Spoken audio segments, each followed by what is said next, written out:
Welcome to my YouTube channel, and before you hear the word of God, make sure that you subscribe and also press the notification bell for you to be notified every time I upload a sermon. You are in for a great moment in the presence of God. This is where I will equip, empower, and transform your life through the word of God. So stay tuned and be blessed.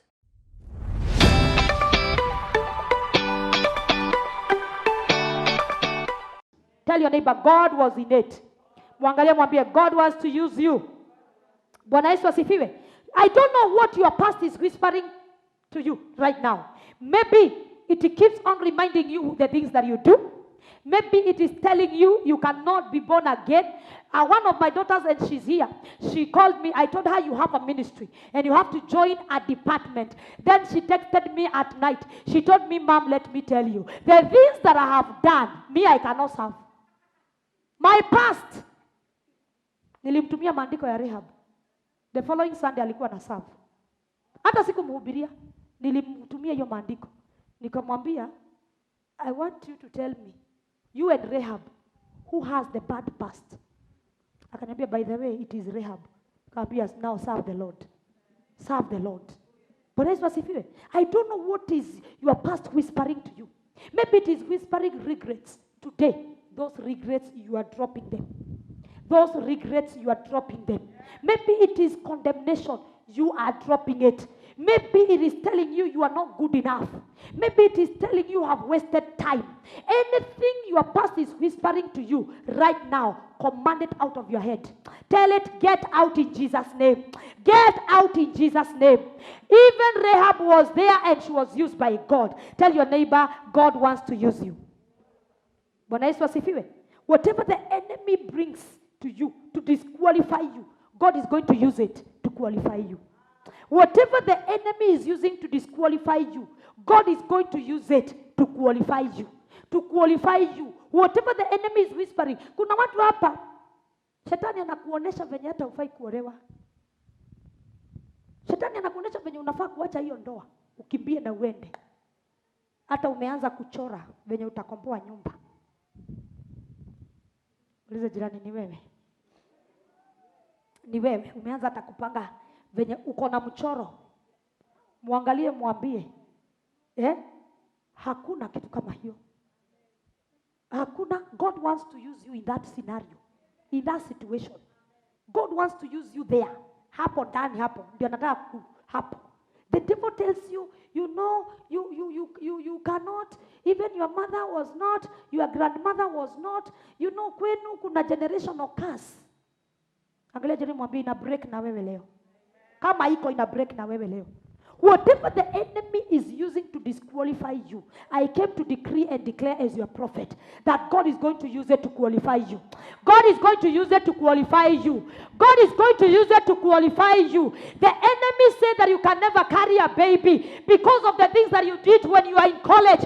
I came to tell you, you are forgiven. No more condemnation. God is going to give you children. God is going to make you a mother. God is going to make you a wife. He is going to make you a great woman. In Jesus' name.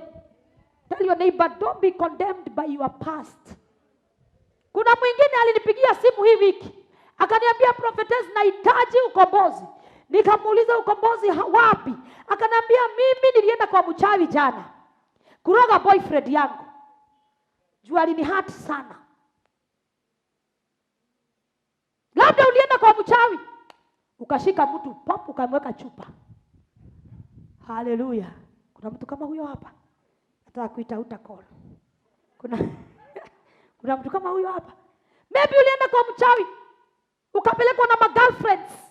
Kama ukienda huko wanaume watakuwa na kuona, hakuna mtu hata kusalimia. Labda ulienda kwa mchawi kushika miti ili relationships zako ziache kuvunjika. Ama biashara yako inawiri. Ama kwa sababu ulikasirika uliacho ukaenda kuroga huyo msichana. Kuna mwingine aliroga msichana ati kwa sababu boyfriend yake anataka kuoa huyo, akaenda akamroga, akaharibu uso. Siku ya harusi alijaribu kuweka makeup, hakuna mahali ilikuwa inashikilia, akaroga mtu.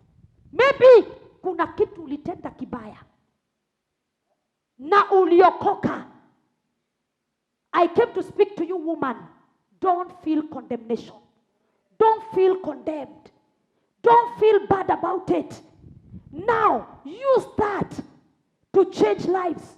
Use that to serve the Lord the more. Use that to love God. Hallelujah. Na kanisa ikanyamaza. Kanisa ikanyamaza. Kanisa ilinyamaza. Hawakusema amen. Do not give an enemy the ground that Jesus has already taken over. Don't let the enemy akukanyagie hapo. Anakukanyagia. Anakuambia, he, hapa huwezi toka. Ulifanya ABCD. Nimekuambia wengine wetu, kama tungezuiliwa na past zetu, hatungehubiri. Hatungehubiri. Past zingine si nzuri, by the way. Na tuko na tunahubiri by the way. Na tuko sawa. Na hatushtuki. Hata tunatukana na unaona umetukana. Na unasonga mbele. Hata unaambua ukweli by the way. Na unajua ni ukweli tu. Lakini ikushtui. Ni past, so ilishaisha, so what do you want me to do? Nijikate toshuje? Nijiue? Nihame Kenya? Niache kuhubiri? Niseme from today I'm not a prophetess kwa sababu ya zile vitu nilifanya ama kwa zile vitu zilifanyika kwa maisha yangu. Leo nimeamua nikuwe tu mwanabiashara because I'm a good marketer. I have chosen to do business. Hivyo ndio mnataka? Tell your neighbor, for me neighbor, God want to use you. And he will use you with your past. He will do things with your past. There are things that you have to go through. There are things that you have to do for you to be used of God. So zingine, wacha kujichukia, wacha kujichapa. There are people that are beating themselves. People that are condemning themselves. People that are, unajipiga ngumi. Paka unajipiga kofi. Ukijiita mjinga, unajengelea kwa kioo hivi, unajiita majina yote mbaya. Kwa sababu ya vitu zenye umepitia. Geukia jirani mwambie, it's high time that you use your past. You let God use your past for his glory. Let him use your past for his glory. Let him use your past for his glory. In Jesus' name. Tell your neighbor, for me neighbor. Hiyo neno inaingia mahaingi. Muulize, inaingia mahaingi.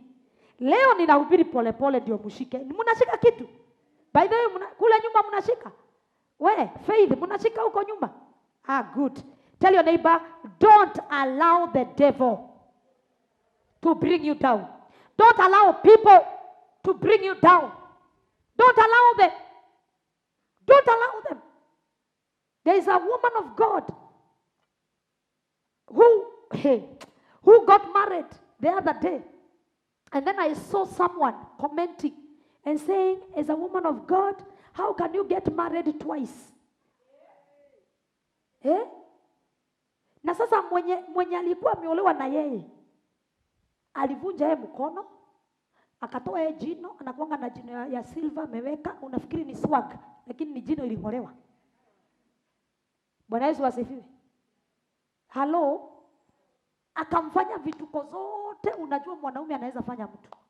Alafu ndo nakwambia, you know you are a woman of God. You are an apostle. Bishop. You should not get married. What are you teaching people? Nilipenda response yake. Alimwambia, I'm teaching people how to get married the second, the third, the fourth, the fifth, the 10th, the 30th time. Huyu akasema, that is not gospel. Akamwambia, it's very good gospel. Very good. If you don't know my story and my history, shut your beak. You don't know what that woman was going through in that house. You don't know how many times she weared makeup kwa juu ya mangumi. Amehide mangumi. You don't know how many times she slept outside of her husband's house kwa baridi. Amefungiwa nje. Na asijaribu atoke hapo, akitoka hapo ameenda kwa wanaume. Inakuwa sasa vita ingine juu ya vita.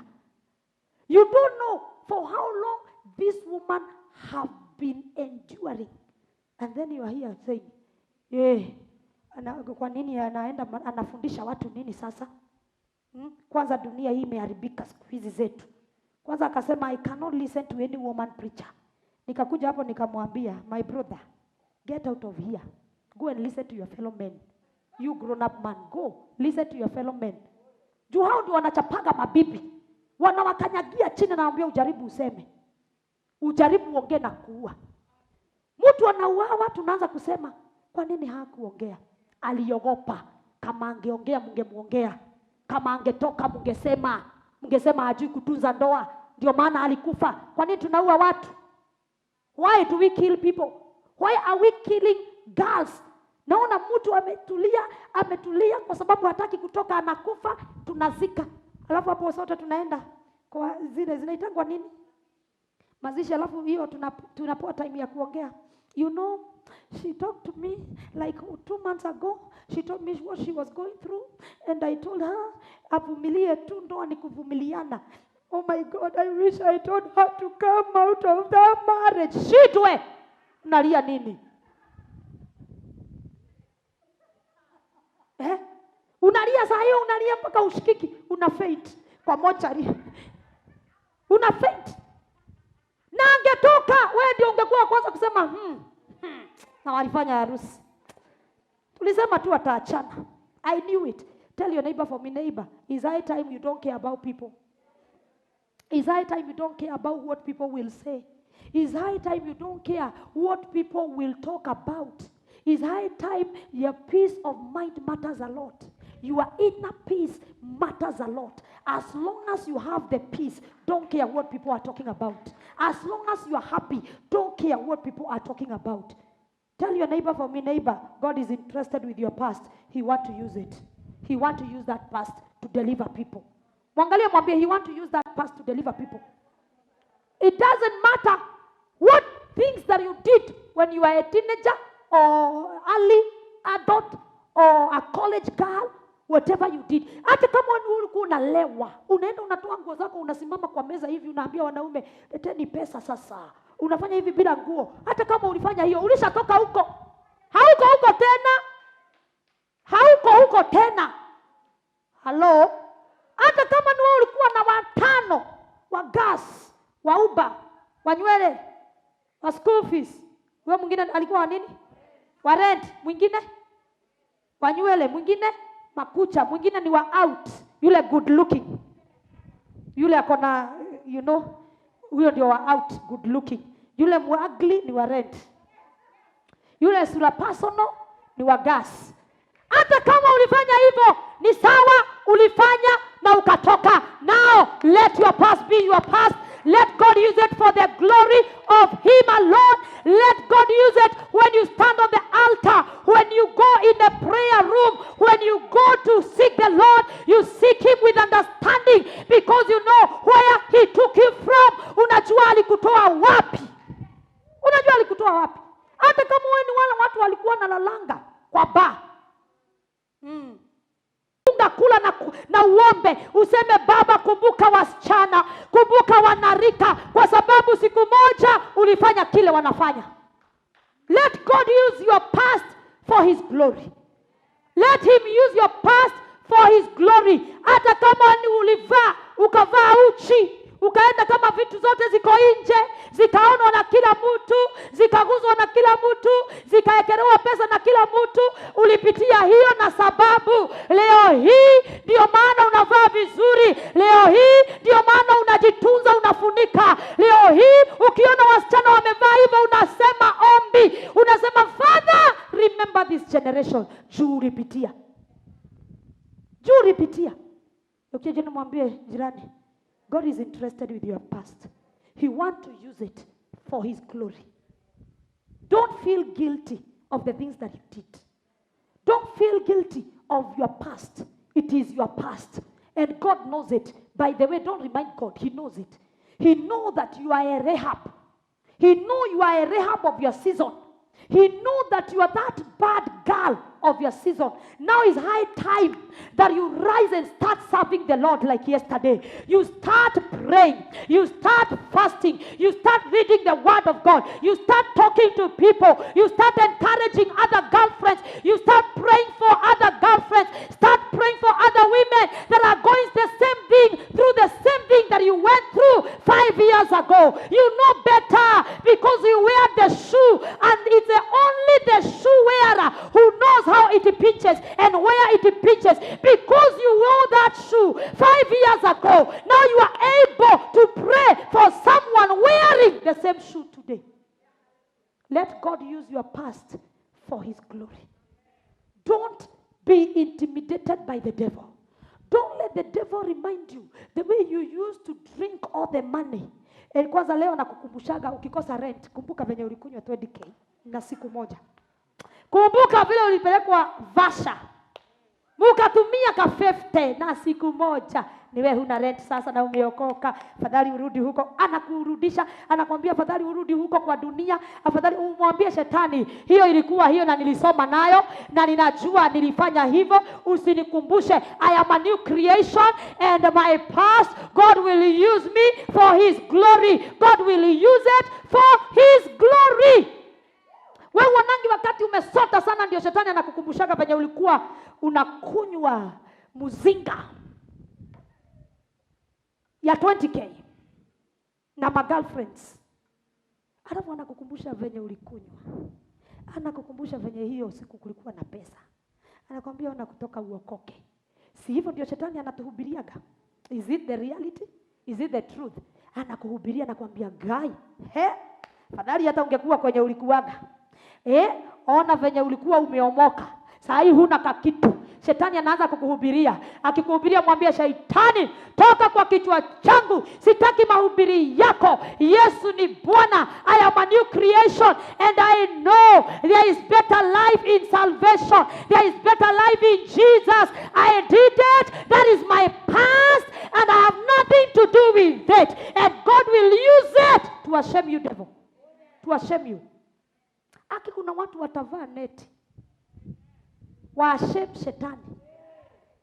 Kuna watu wataolewa waashame shetani.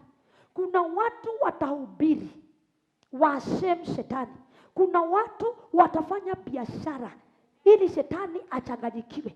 Kuna watu Mungu anaandaa, and I want you to cross over to the other level now. Let God start using your past for your good. Let him use that past for his glory. Let him use it to make you the person he wants you to become. Don't feel bad. Don't feel intimidated. Tell your neighbor, for me, God wants to use you because of your past. Because you are the best teacher. You went through it. It's a good experience. Actually, wanasemanga that experiences are the best teacher. And I have come to realize they are. I have come to know they are. There are things that we have gone through and we matured. There are things we have gone through, Judy, and we matured. There are things that we have gone through, Ella, and we matured. By the way, kuna vitu tu unapitianga, Miriam, unamachua. Unaona, okay, so there is another life. Okay, I thought life ni hii tu. Kumbe kuna life ingine. Kuna vitu ulifanya ukamess, ndio leo hii unajua kuna life ingine, sio ile ulikuwa unajua. There are things that do not excite you today because you went through them. Am I talking the truth? There are things, kwanza kuna watu hapa, mtu atakikwambia, oh my God, I love you, I want to make you my wife. You're not excited, but there are years you are like, oh my God, oh. But today, you are like, I know that I'm beautiful. Thank you. Thank you. That one I know. Say something new. You know, niambia kitu ingine mpya kubwa. Because you went through their relationship that you went through, they taught you. Leo hii unaonanga kama mtu unasema gaka gatioi, aka akajui. Unakangalia kakikudanganya. Tushapitia, umemachua. And I thank God because you went through that. That is why you are mature. That is why you cannot repeat the same mistake. That is why you cannot allow to go for that date. Lakini kuna siku ulikuwa unaambiwa coffee, kutajua tu coffee. Pastor Christine, hurali, kesho ni coffee. Paka unatafuta nguo ya kwenda kofi. Leo hii hata unaenda mpaka na sando zako tu na jeans na top tu. Uko tu sawa. Lakini kuna siku ulikuwa unatafuta ya gorofa ya kwenda date. Lakini umevuka hiyo kiwango. So thank God those things happen to you. Thank God you are cheated on. Thank God you are mistreated. Thank God you are left for you to know there is another life. For you to know there is another part of life. Aya. Pastor Christine, sasa imagine mtu kama wewe sasa. Ati ukijinyogonda. Imagine tu. Unajua, there are things that happen in the past that they make us mature, that they make you the best woman. You know, you walk with, your shoulders high because now you understand yourself. There are things that had to happen for you to understand who you are. There are things that they must happen. If they didn't happen, you wouldn't know the potential in you. But they happened and they took out the potential in you, and you realize, oh, so I can do this. So I am this powerful. So I can shake this. So I am this influencing. There are things that must happen in your life, Naomi, zifanyike ndio ukue kenye uko leo. Ndio ufanyike kenye uko leo. Kuna watu leo hii wamekuwa matured by their experiences. Yeah. You got matured without being prayed for, without an altar call, without anointing oil. You just matured like this. Without even canceling, you cancel yourself. You call yourself kamukutano. Unajiita bobo okatwaranerie. Ha horona atia. There are days that I remember. I used to tell Bobo, huku kwangu ukichelewa usikuje. Uwede kabisa, na mkalisha 2 hours, na mwambia Bobo, acha nikwambie, mimi ni sistako mkubwa. Oi Bobo, wacha Bobo, wacha. Bobo naye ni wapi? Hanisikii. Acha nichome kidogo. Bobo ndio huyo akachomoka. Kwanza nakumbuka nilimpeleka college.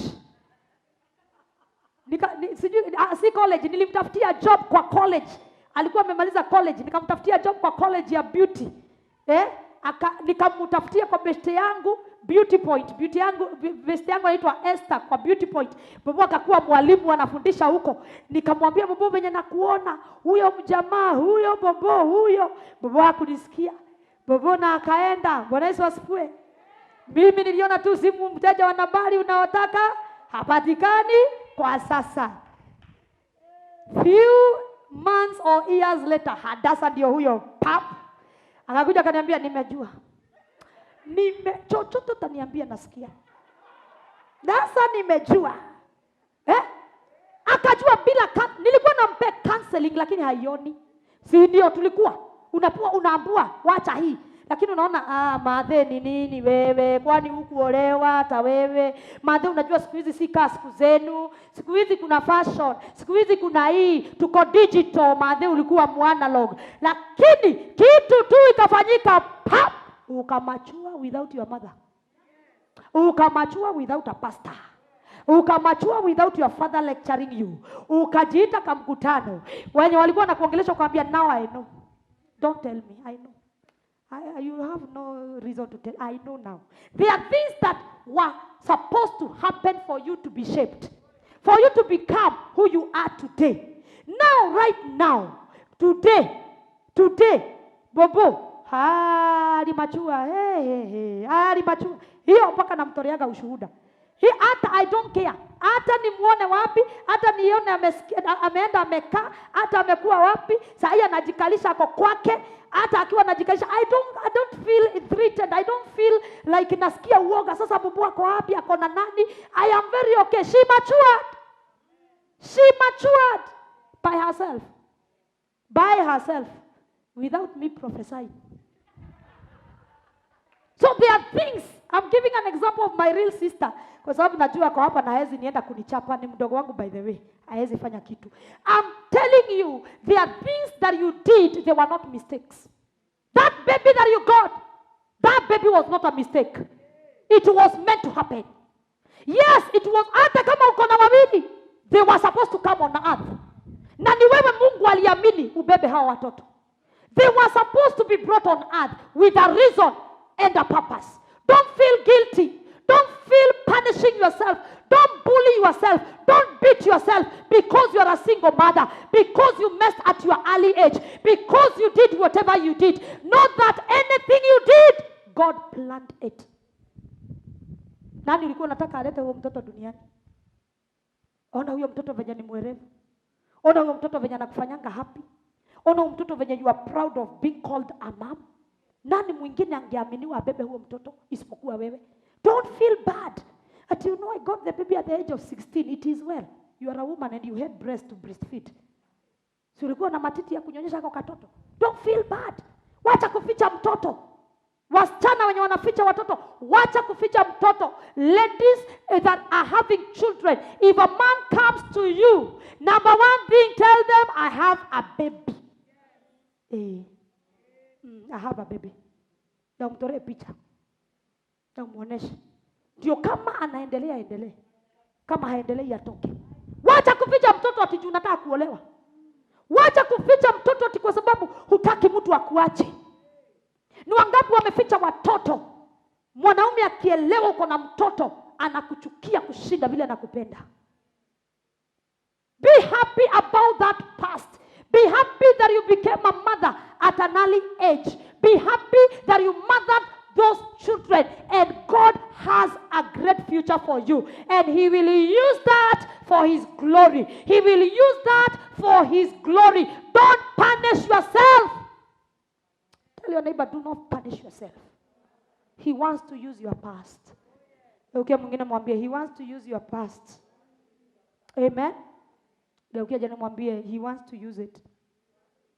The reason why God is interested with your past as we start winding up, it is because God redefines those with a past. You are defined this way. He redefined it. You are called a harlot. Rahab the prostitute. And now Rahab is the savior. Rahab is the best woman we see in the Bible. You are called this and that, the barren one. He redefines it and He calls you the fruitful one. So the reason why God is interested with that past, it is because He wants to redefine whatever people see you are. He makes you a better. He makes you a better one. Tell your neighbor, for me neighbor, no matter what people calls you, God has redefined you and redefines you in Jesus' mighty name. Bwana Yesu asifiwe. Rahab is called Rahab the harlot. But we see after Rahab had saved these two spies and his family, he is mentioned among the top people that were recognized to have unshakable faith. Among the best people in the Bible that had faith, Rahab is in the list. Can you imagine Rahab in the list of Abraham? Can you imagine? Just imagine Rahab in that list. There are people that God made sure you went through whatever you went because He wants to redefine you. He wants to give you a name. He wants to give you a brand new life. He wants to give you a brand new name. And today, I see people being redefined. I see people being refined. I see people being redefined in Jesus' mighty name. Can you shout, I receive it? Bwana Yesu asifiwe. God redefined Rahab from a fallen woman to a chosen woman. From a bad girl to a bride. From a mess to a mother. From a prostitute to a person that our Messiah is mentioned in her lineage. I don't care what you went through. I don't care how your past looks like, Liz. But one thing that I know, God will define you. And God will give you a new name. And God will make you a better person. And God will give you a new face. And a new body. And a new smile. And a good history. In the name of Jesus. Can you shout, God, redefine me today. In Jesus' mighty name. God will define our shame, our rejections, our condemnation, our failures, our everything. He is going to turn it around. Tell your neighbor, God is turning around your past to make you a better person. Geukia mwingine mwambie, God is turning around that shame. He's turning around that reproach. He's turning around that rejection. He's turning around that guilt. He's turning around that regret. He's turning it around. And he's making you a better person. He's making you a better human being. He's making you a better woman, a better mother, a better wife, a better business woman, a better corporate woman, a better influencer to his glory in Jesus' name. No matter your age, no matter what you did, no matter how many things you did, God will use it. God will use it. God will use it. Bwana Yesu asifiwe. I tell you, some of us, we have very bad past. But we have learned from it. When you see me preaching, when you see me doing business, when you see me shouting on the social media, I have a past that pushed me to do what I do. When you see me doing Refined Woman every month, I have a heart for a woman because I have gone through as a woman. I have gone through as a woman. I have gone through a lot. I have gone through up and downs. I have gone through vitu zote zenye unaweza fikiria. I have gone through nyumba kufungwa nikalala nje. I have gone through carrying a baby and kulea mtoto nikiwa peke yangu. I have gone through kuvunjwa moyo. Kwanza kuna mwingine boyfriend alinivunja moyo vibaya sana. Sana. Lakini nilimsamehea. Alikuja mpaka akanivalisha pete ya uchumba. Akafanya surprise kwa hoteli ya kifahari. Alikuwa Mjaluo na unajua Jaluo ni gharama bwana. Lazima ange make statement. Bobo anamjua. Kapelekwa nikavalishwa pete ya gold.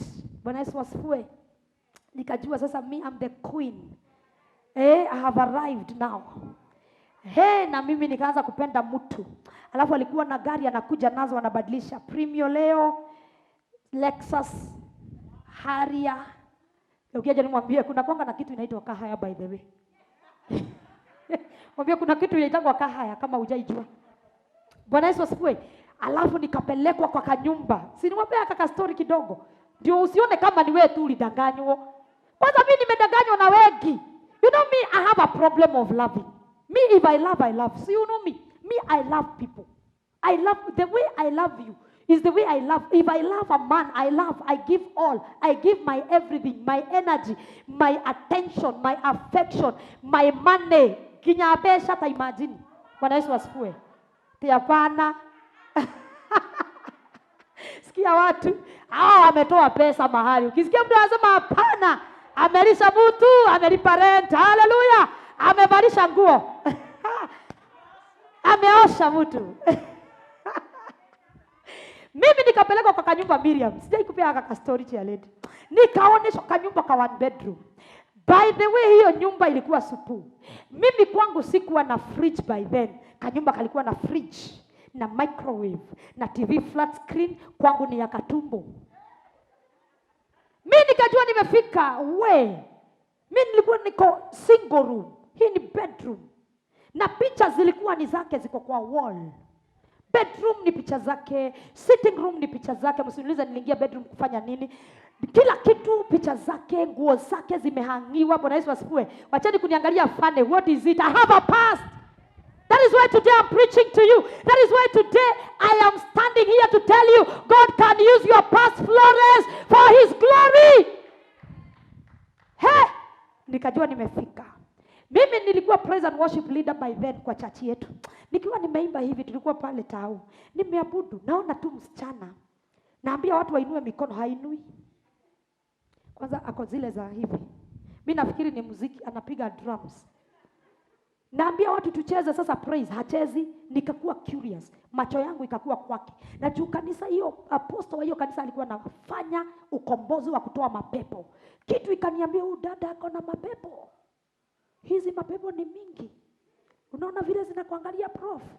So nikakuwa nimemwangalia. Tukamaliza ibada. Pastor anahubiri, hasemi amen. So I became interested and I watched her through the service. Tukamaliza ibada. Kumaliza ibada nikaambua prophet by then I was Nyambu. Nyambu unaitwa na the wife of our bishop. Unaitwa na nani? Mom. Nikaenda kwa ofisi ya mom. Kwenda kwa ofisi ya mom, guess who I met there? The same lady. Ameketi. Giugari ugoma nisiaje taguko. Hizi mapepo zilinianzia asubuhi mpaka saa hii tumemaliza ibada ziko na mimi. Nikajua hapa mke wa mchungaji ameniita tuombe, tufanye deliverance. So nikaanza kujicharge. Unaona ile in the spiritual realm. Nikajua hapa deliverance will happen. Catch fire. Toka ukilia. Nikajua hiyo ndio sasa nimeitiwa. Kwa sababu apostle alikuwa na line refu anaona watu. So nikafikiri mom, because sometimes alikuwa anamsaidia, ameamua kumsaidia. Nikaamua keti hapa. Akaniambia, Nyambu my daughter, how are you? Nikamwambia I'm fine mom. Unamjua huyu? Hujaimuona? Hapana. Hujaimuona? Sijaimuona. Okay. Na ushaisikia jina fulani? Akanitajia, sitaki kutaja because they are now my friends, that lady and the man I'm talking about, and they watch me. Kaniuliza, have you ever heard this name anywhere? Nikamwambia no. Mtoto akaitwa. Kaniambia, unajua huyu mtoto kasichana like 5 or 6 years. Kasichana naona hii sura. This kuna mahali naionaga. Ushaiona kale kasura kama kajimi? Ukiona tu Jimmy hivi unaona prof. Nikaona kuna kasura naonaga mahali. Nikamwambia huyu mtoto anakaa familia lakini simjui. Kumbe huyu mtoto ni wa jamaa wangu. Jamaa wangu huyu ni bibi. Si girlfriend, bibi. Tete. Na niko na pete hapa ya gold kwanza. Kwanza dabi yago. Nikiabudu. Unastahili Yesu, watu waone, you know that excitement. Sasa kuna vitu haziwezi ni excite haki ya nani. Haki wao wanaume wanatukoseaga sometimes. Ati leo hii nikichumbiwa hivi, ati sitashinda nikionyeshana hivi. Na kuna wakati nilikuwa naonyeshana hivi. Sasa msichana nikaambiwa na mom, this is the wife of so and so. Nikatajua jina ya mtu wangu. Na nimekuwa engaged like a month ago. Nikamwambia so and so, which one? Akaniambia, the boyfriend you brought here in this church, because nilikuwa nimemintroduce kwa wachungaji wangu. Nikamwambia no, it can't happen. Akaniambia, this is the wife of 7 years, this is their daughter, and they are married up to date. Alitoka kwake asubuhi. Nikamwambia no. Mama, can I go home? Ushaisikia joto, kuendesha, baridi, kukufa, kufufuka? Unajichuna usikie kama umekufa ama ni kulala ama ni ndoto. Ninatoka nikaona kuna watu kanisa, nikajua by the way si ndoto. Hii si ndoto. Hii ni mchana. It was on a Sunday. Akaniambia no, come back. Tukaketi. Msichana akaniambia huyo jamaa najua hunijui, najua hujui kama nimeolewa by the way. Akaniambia leo ndio nimejua hujui ako na bibi.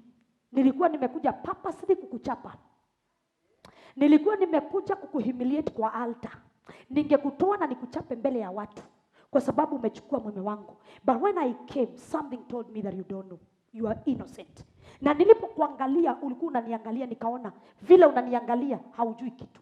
Akaniambia now that is my husband. Na kama huamini alitoka kwangu na tunaishi pamoja. Nikamwambia hold on, alinipeleka kwake. Nikamuuliza kwenu ni wapi? Akaniambia kwetu ni Zimmerman base. Kaambia alinipeleka Ridgeways. Huyo sio yeye, muna confuse. Huyo sio huyo wangu, you are confusing. Kaniambia okay. Mimi na request tu kitu moja, twende. By then I'm talking about an assistant pastor in one of the churches in Nairobi city center. Big church. An assistant pastor. So girls, tell your neighbor, girl, if you're not married, be careful. Don't repeat the same mistake. So, nikaambiwa twende. Nikasema wacha twende. Tukachukua na mimi, mom, bishop, msichana, katoto. Tukaenda. Alikuwa crusade. Kanisa hili ilikuwa na crusade. Kasema najua wanatokea saa hii, atafika kwa nyumba saa 3. Tukaenda. Tulipoingia, picha ya kwanza ya familia. Bibi na bwana na katoto. Sema kusikia mkojo. Sema kusikia baridi. Sema kusikia kulia. Machozi hata haitoki. Unapumua hivi. Unasikia kama pressure imepanda. Siku hiyo nilionisikia watu wa pressure venye wanasikiaga. Nikapandisha pressure. Nikaangalia, nikaona kila kitu ni ukweli. Akatuchukua bedroom. Tukaoneshwa manguo zake. Tukaonyeshwa kila kitu. Katuambia sitaki by then I was Nyambu, sitaki upotee nikiona I'm your fellow woman. Hata kama tutaachana na mume wangu, sitaki ya kuoe. Amenifanya nimelia siku nyingi. Wacha niwaambie watu wa Mungu. Mnashangaa Rejoice nilionyeshwa kwa nani? Sema kuna kuanga na my best friends wa kuhaisha nyumba zao. Wakati msichana anapelekwa kuona nyumba. So ilikuwa ya best friend. Hizi magari zote nikamuuliza na anakuanga na gari gani? Nikamwambia hana gari. Kwani alikwambia? Nikamwambia wewe ako na magari. Nikamwambia kaa haya. Na zingine ni za mabeste. Nikajita Nyabura, cool down, calm down. Unaona ile unajikusanya. Nikaanza kujikusanya. Nikaambia watu tuendeni. Nini tunafanya hapa? Nini? Akaniambia no. I want him to come and say, why is he lying to an innocent woman? You are too good. Very good for him. Kwa nini anakudanganya? Saa 3 ikafika na ukweli. Huyu si mke wake anajua. Akafika hiyo saa. Akaingia. Alipoingia nilikuwa nimekaa. Bishop pale, mom hapo, mimi katikati. Walikuwa naona naweza rukia mtu. So niweko katikati. Bibi ya pastor akaanza kunifanya hivi. Kunishika. You know zile za kukwambia calm down. Usiongee. Nyamaza, ni sisi tuna handle hii. Akaingia akasema, oh my God, Bishop, babe, what are you doing here? Kwanza nakuita baby, hata si baby, what are you doing here? Bishop, mom. Akashtuka, akachanganyikiwa, bibi yake akachomoka jikoni. Akamwambia, our husband, welcome. Nimekuletea mke wako mdogo. Let me tell you, that thing broke my heart. Wewe kama hujai heartbreakiwa, unajifanya hapo ati mimi sijawahi. Kama hujawahi, sikuombei ubreakiwe, lakini naomba usiwahi experience. It is the worst thing ever. It's the thing that you don't want to see light. You don't want to see day. You don't want to see people. You don't want to see food. You don't want to see bathroom. You just there. You just want to sleep inside the blankets na kusikue na mwangaza. So I removed the ring and I returned and I told Bishop, let's go. They said we need to talk. Nikamwambia we cannot talk because if I talk, I'll not talk with my mouth. If I talk. So we went out. When I was going through the stairs, chini kuteremuka, sikumbukagi kama nilipepea ama niliteremuka aje, sikumbukagi, lakini niliteremuka nikipiga nduru kwa ploti ya wenyewe. Ploti, nilikuwa napiga nduru, siamini, nasa hiyo mmepanga harusi, venye mtatembea kwa wazazi, dates zimewekwa, za kwenda kutoa mahari. Man, what is it now? Si wanaume ni wanaume. Haki si wanaume wanatufanyanga vitendo. But let me tell you, why am I saying this? I want to encourage you that you feel so wasted. You feel that it was not supposed to happen. I thank God it happened because I wouldn't be a preacher today. Singekuwa nahubiri injili. Singekuwa venye niko. Singekuwa strong venye niko. And from that day, from that time, if a person come crying and telling me, I feel like dying, I understand.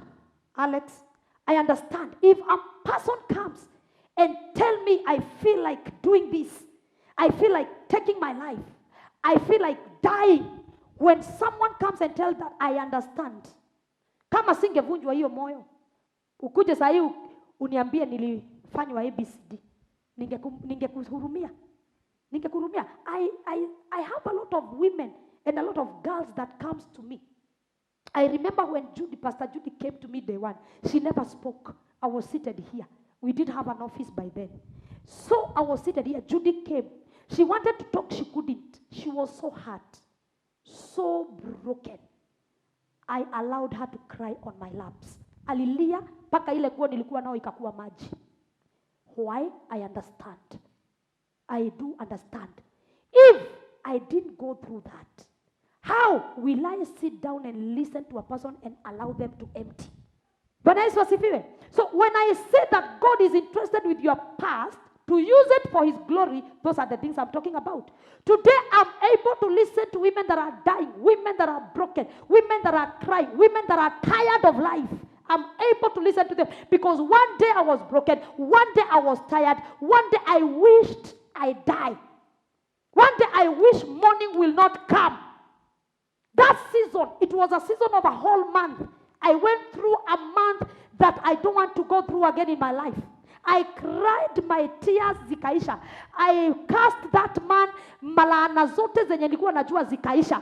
Nikamuita jina zote za domestic animals na wild animals zikaisha. Nikamuita nyoka, nikamuita tortoise zikaisha. Now because I went through it, I'm able to listen to a woman who is going through the same thing. I'm able to give them a shoulder to lean on. I'm able to give them time and I'm able to give them a hearing. I'm able to listen to them. That is why I'm saying the past you went through is not in vain. Someone needed. Tell your neighbor, someone needed. Hata kuna mtu najua nimeponya moyo through that story. Anasikia kama atakufa. Rise, amuka, oga, enda jikoni, kula kitu. Watch a TV, watch movie. Kesho utakuwa sawa. Yes, God, you have to use that Miriam, whatever you went through, to bless a person. Niangalilie jirani, mwambie jirani, do you have a past? Your shame, God will redefine it. The Bible says in Romans 8:1, there is now no condemnation for those who are in Christ Jesus. If you feel shame, if people are laughing at you, if people are telling you names and calling you names, I want you to know, because you are born again, no condemnation. Tell your neighbor, don't be ashamed. Don't feel so ashamed. There is no condemnation. Tell your neighbor, there is no condemnation. I want to talk to people that feel hopeless. That hopelessness, God will redefine it and give you hope in Jesus' mighty name. For the Bible says in 1 Peter 1:3, write them down, don't open, write them down because I want to quote them. Praise be to the God and Father of our Lord Jesus Christ. In his great mercy, he has given us new birth into a living hope through the resurrection of Jesus Christ from the dead. If you are feeling hopeless, God has given you hope. He has redefined your situation to hope in Jesus' mighty name. Tell your neighbor, your chains, those chains that are holding you, God will change them in Jesus' mighty name. Simseme amen. Simseme amen. That feeling of you don't admire yourself again. You don't love yourself again. There are people that stopped dressing because of what they are going through. Others, they stopped pursuing their dreams. Others, they refuse to pursue their passion. Hata kuna watu wanajiua leo hii. Usikubali. Hata ukipitia nini. Ile umepitia na ile utapitia. Usikubali kufa kabla hujatimiza kile Mungu anataka utimize duniani. Kabla hujaleta hao watoto duniani. Kabla haujatuletea huyo mume hapa tumuone. Kabla haujafanyika dokta. Kabla haujafanyika CEO. Usikubali kufa. Kabla hujafanyika pastor. Kabla hujaimba hizo nyimbo umeandika. Usikubali kwenda mahali. Kataa. Na uanze kujipenda. Turn to a refined woman, tell them, love yourself, girlfriend. Treat yourself. Go for that massage. Feel good. Ati guy, prof. Massage. Yes, I said massage. Pamper yourself. Go for a treat. Treat your nails. Bwana Yesu asifiwe. Can I tell you it's therapy? Go to the salon, make your hair. Change that hairstyle. It is therapy. Do something. Make yourself happy. Start admiring yourself. When you stand at the mirror, today I stand ahead of the mirror like this, and I love the woman I see. I love the beauty I see. I love the human hair I see. I love the body shape I see. Because I have come to realize, as a woman, I need to appreciate myself. As a woman, I don't need to kill myself because I got a baby out of wedlock. Because I got married and it didn't work. I cannot kill myself because of that. As a woman, I need to love me. I need to love the Monica in me. Besides prophetess Monica, I need to love the baby girl in me. Rise, woman. Love yourself. Treat yourself. Take yourself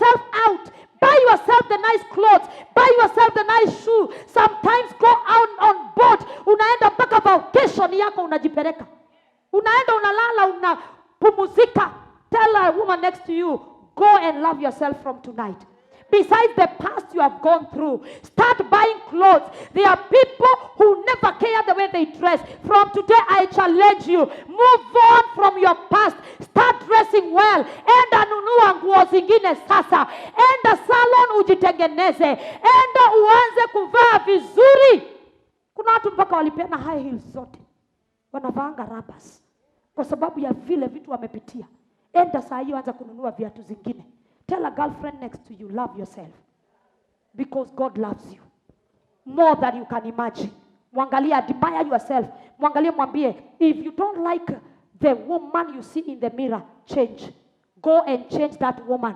You are the only one who can change that woman. You cannot be changed by your pastor.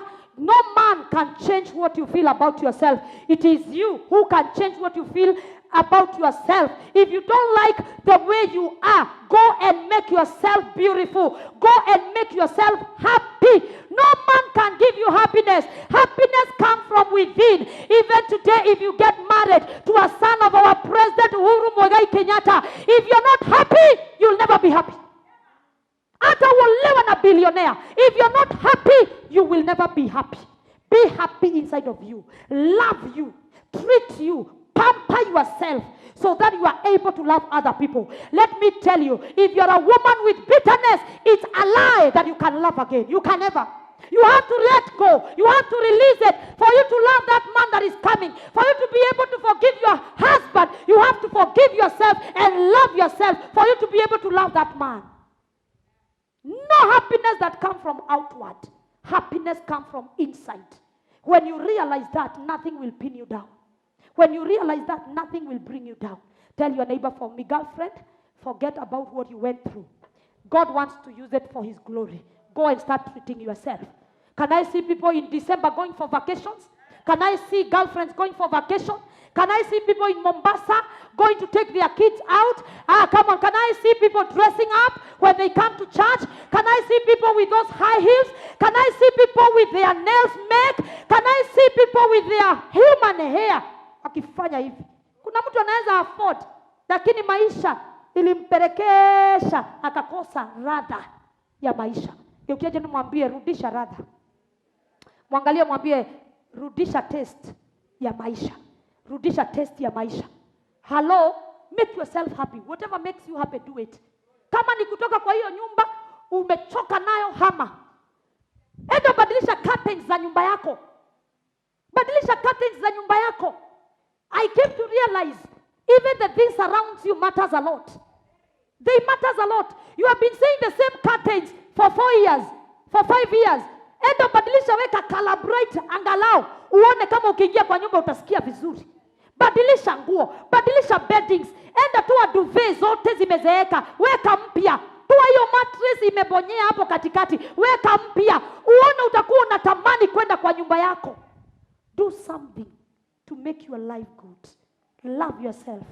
If you don't love yourself, no man on this earth can satisfy you with love. You have to love you first. When this man is coming, or if you are married, for you to be able to love your husband and for you to be able to be satisfied. There are people, they are married by rich men, drive any car they want, but they are not happy. Because happiness is not in the cars. Happiness is not in the Range Rover. Happiness is not in the mansion. Happiness is within you. When you are happy inside of you, even without a car, you are going to glow. Even without a mansion, you are going to glow. Even without makeup, you are going to glow. Even without human hair, you are going to glow. But even if you are not happy inside of you, hata uvae nywele kama ya Vera Sidika, nasikianga navanga ya 400,000, huwezi ukafurahi. Hata uvae ile kiatu inavaliwa na the brands, haiwezi ikakufurahisha. Happiness is not on outwards. It is inside of you. So don't let your past to kill what is inside of your heart, to kill your joy. Tell your neighbor, don't allow it to kill your joy. Don't reject yourself because people rejected you. Today, kwa sababu mimi niliheartbreakiwa na huyo mjamaa, I can imagine miaka 10 hivi imepita, niliheartbreakiwa na huyo mjamaa. Haijanizuia kufanya mambo nafanyaga. kwa sababu alivunja moyo wangu. Haijanizuia kukua pasta mwenye niko, haijanizuia kupenda watu, haijanizuia kuona the good men. There are good men out there. Kwanza nyinyi watu wa kusema men are trash, do you have a dustbin for them? Do you have a dustbin? Men are dogs. Hey, kama they are dogs, where you are female dog? Because they are created by the image of God and they are human like you. So there are men that are good out there. Tell your neighbor, there are men that are good out there. Don't concentrate with one who had broken you. Don't concentrate with the one who ran away when you tell them you are pregnant. By the way, they were supposed to donate those seeds and they go. What is it? Take the seed layer. Maisha isonge mbele. They donated. Guy, prof. What is it, prophetess? Are you born again? Yes, I'm born again. I'm going to heaven. When Jesus comes, even right now, umutaona rapture. Nitakuwa wa kwanza kuenda. Nimeokoka kabisa. But I'm telling you the truth. Don't hold on there. Alinivunja moyo. Akaniacha na watoto. Akanidanganya nikamzalia wa pili. Nalea peke yangu pastor. Unajua watu wanakujaga kuniona. Watu wanakujaga wananiambia, unaangalia huyo mtu, hutaki kumchekelea sione unamchekelea, feel vibaya. But ndani yako unasikia tu kucheka. Kwa sababu yani unaona ile kitu imefanya avunjike moyo mpaka anakuja kukutafuta. Mpaka unasema God, kwa nini tu Mungu usifungue macho ya huyu mtu? Na sasa mimi nasikia kukufa. By the way, hata nafikiria venye nitajiua na niue watoto wangu. Juu siwezi waacha, wewe jiue peke yako kufa.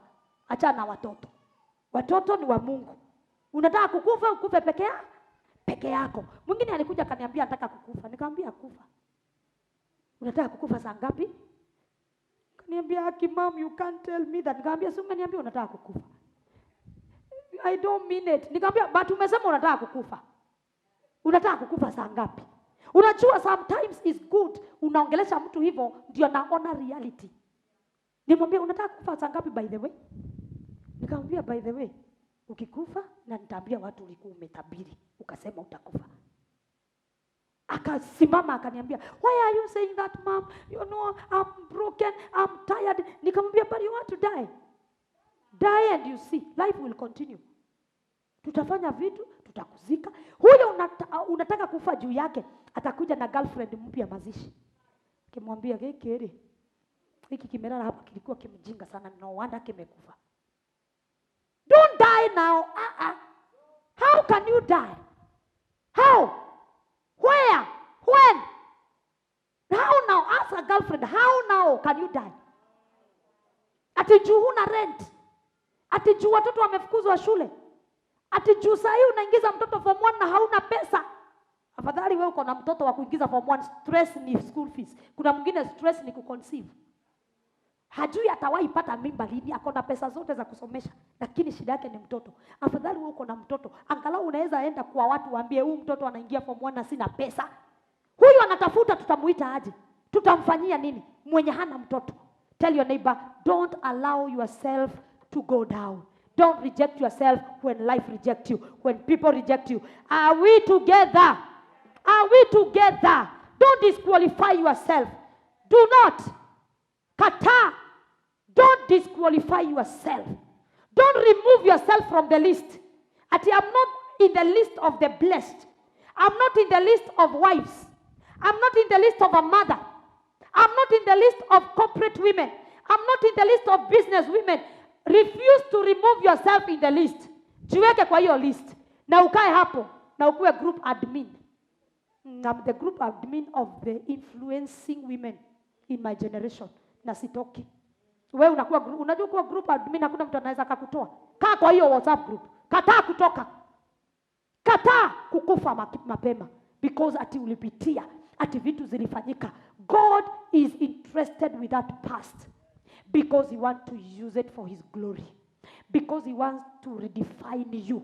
And today, because we are refined women, I want God to redefine us. The names they used to call you, they call you the opposite. If they used to call you Omba Omba, they call you the rich woman. They call you that woman who opened a business. They call you that woman who is getting married. That woman who got a beautiful baby. For the last 6 years, she has been married without a baby. And now she's a mother. God will redefine your situation, your name, your everything, and He is going to give you a name. Rahab was changed from a harlot, from a prostitute, to a woman we admire today.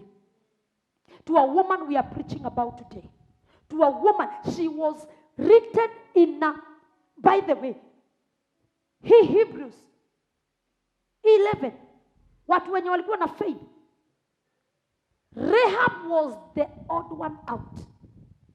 According to her story, her history, she is the odd one out. Yani, afadhali wangetaja Ruth. Afadhali hata wangetaja Esther, Queen Esther. Afadhali wangetaja Hannah, alizaa Samueli. Afadhali wangetaja Deborah. Lakini kati ya wanawake wote kwa Biblia, wale walitingisha hata dunia, kina prophetess Deborah, kina Hannah of Elkanah, kina Ruth, kina Esther, hawakutajwa. Yeye ndiye alitajwa. Mwenye hakuwa nafaa kutajwa akatajwa. Wewe utatajwa kwa greatness. Watu wanakuona uko na past mbaya, uko vibaya, maisha yako iko mbaya. Wewe ndiye utaandikwa, wewe ndiye utatajwa. Example ikipeanwa, yako ndio itatumika. Wewe ambao unakaa hufai, wewe unakaa worthless, wewe unakaa rejected, wewe unakaa nobody, you are the one God is interested with. You are the one. God is not interested with kina Deborah. He's not interested with kina Queen Esther. He's not interested with all those that had beautiful life. Kina Hannah walikuwa naomba, hata wanaisha sauti, midomo inabaki ikifanya hivi juu ya kuomba. Rahab hakujua maombi, hakujua fasting, hakujua kanisa. Alikuwa analala na wanaume hata 10 siku moja, na ndiye ametajwa katika imani ikitajwa. God is interested with that past. He is interested with that failure. That wrong decision you made, He is in it and He is interested with it. Don't be pinned down by the devil. Don't let people to pin you down. Don't let men to pin you down. Don't let your fellow women to pin you down. When they talk, tell them, I know I don't qualify to be in your list. I know I am not a top 5. I am not even a top 10. I am not even a top 100. But in my God's eye, I am the leader. In my God's eye, I am the person He chose. In God's eye, I am the person who is talking. In God's eye, I am worthy. In God's eye, I qualify. I qualify. I qualify. When I read about this woman, I see so many women that did amazing things. Amazing. But they are not mentioned when it comes to the people who had faith that could shake the world. They were not mentioned, and they had faith. Remember, even Queen Esther, as she was going to the king, she had faith and she was ready for the for the Jews to be saved, and she's not mentioned here. Remember Hannah of Elkanah, the Bible says she could go to the temple every day to cry to have a baby. Remember Ruth, she said, wherever you go, I go. Your people are my people. Your country is my country. I am not leaving you. They have good history. They have good faith. They have good things when we preach about them. But why did God choose Rahab and fix her in a list that she was not supposed to be? Is because she was interested. Anything that was happening to Rahab, anything she was doing, God orchestrated it. No matter the sins you did in the past, God knew it. He knew when you are doing it.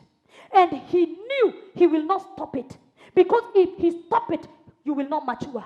If He stop it, you will not become what He wanted you to become. Today, I want you to be proud that you did what you did. Today, you are a grown-up woman. Today, you are mature. Today, you make the right decisions. Today, nobody can lie. Nobody can cheat on you because it happened. You learn from the experiences and love the experience. Embrace it and change the world with it. Change the world with it. If God helps me, I will write a book to change lives of women. I'll write a book to the woman. I will not write to the men. Not because I hate men. It's because as a woman, and to be sincere as a woman of God, as a public figure, as an influencer that I am today, as a celebrity that I am today, I have gone through the things that would have pinned me down, and I stopped preaching, but I didn't stop. I have gone through the things that made me one day to say, you Jesus and I am done with you. But I woke up and I took a shower, and I wore my skirt suit, and I wore my collar, and I came and I preached. When I was broken, when I was bleeding, I came and I preached. I will write a book to the woman. To the woman. Our past is not good, but God is using that. God is using that to bless many. God is using that past to bless many people, to bless many women. Are you ready to thank God? Are you ready to worship God? Are you ready to tell God, I give you glory for what I went through? Are you ready to tell God, I give you glory for the things that happened in my life? Are you ready to tell God, I will not complain again for the things that I've gone through? I will not complain again for the things that happened to me. I will not say again, why me? I will not pity party again. I will not feel sorry for myself again. Are you ready to talk to your God? Are you ready to be redefined? Are you ready to be refined? Are you ready to go to the next level? Are you ready to allow God to use your past for his glory? Are you ready to tell God, no matter what comes my way, I will not stop it. No matter what comes my way, I will not quit. I am not quitting this marriage. I am not quitting this business. I will not quit the ministry. I refuse to quit no matter what. Are you ready to tell God those words? Rise on your feet. I want us to pray. I want to. What a word. What a preacher. I know that you are blessed. I know that you are empowered by the word of God. Make sure that you don't miss any of my sermons. Make sure that you subscribe if you have not. And also press the notification bell for you to be notified every time I upload a new sermon, and God is going to bless you. If you want to visit our church, we are in Kasarani behind Equity Bank.